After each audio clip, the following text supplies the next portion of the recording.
Weso Fund, another flagship program, was established under the Public Finance Management Act 2012 to provide interest-free loans to business training, mentorship, and market linkages to women, youth, and persons living with disabilities. To 53,596 women groups across women entrepreneurs between the financial year 20 entrepreneurs between the financial year 2019 to 2020 and 2024 to 2025 period. In addition, the Kenya Industrial Estates supports entrepreneurs' capacity building, industrial incubation, where 73 women-owned enterprises are currently on incubation in its facilities. KIE is also training hundreds of thousands of women in leadership, financial literacy through partnerships such as with the Stanbic Kenya Foundation and University of Nairobi Women Economic Empowerment Hub. Number 4, the Micro and Small Enterprises Authority, MSEA, has undertaken a wide range of intervention.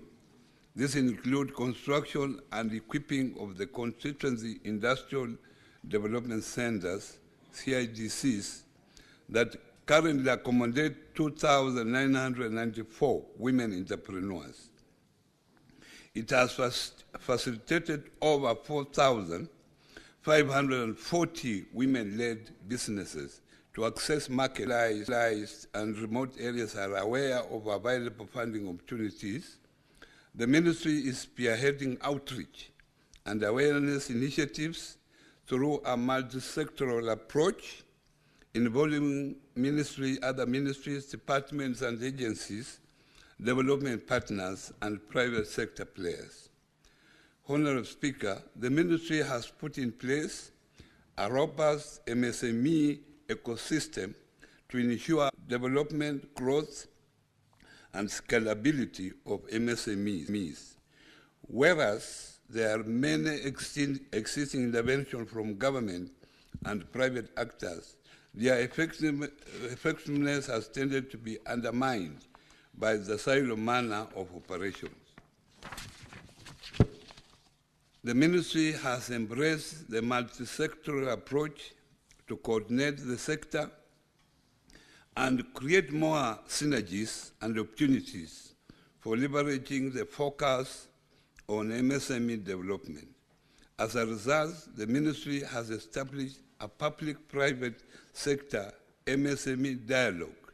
The ministry has established a public-private sector MSME. For instance, in April and May this year, teams from MSEA and Hustler Fund, Weso Fund, and KIE had a sensitization meeting in Kakamega County and Marsabit County, and they collaborated with the Ngao and the Office of the Advisor to the President on Women Affairs, Youth Enterprise Development Fund, Women Enterprise Fund, among others, to conduct awareness on the economic empowerment opportunities within and out of the government, including how to access government procurement opportunities program.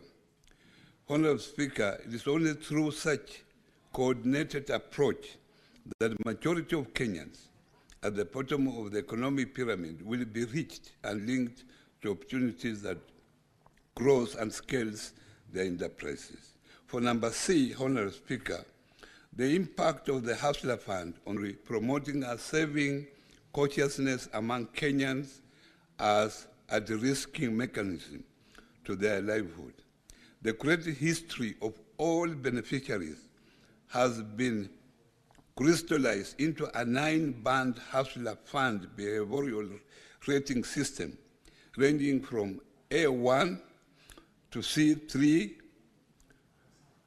and this form excellent to this A1 is excellent to very poor rating of C3, respectively.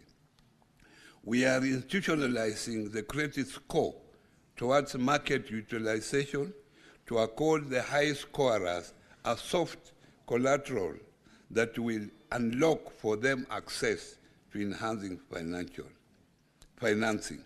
Honorable Speaker, with respect to women, everybody agrees that they are good borrowers, and even the banks will tell you as much. However, the good borrowing attributes to women has not found its way to the banks to accord them a preferential and to build long-term financial resilience among women borrowers. For D, Honorable Speaker, the women entrepreneurs in Kenya face several economic barriers in accessing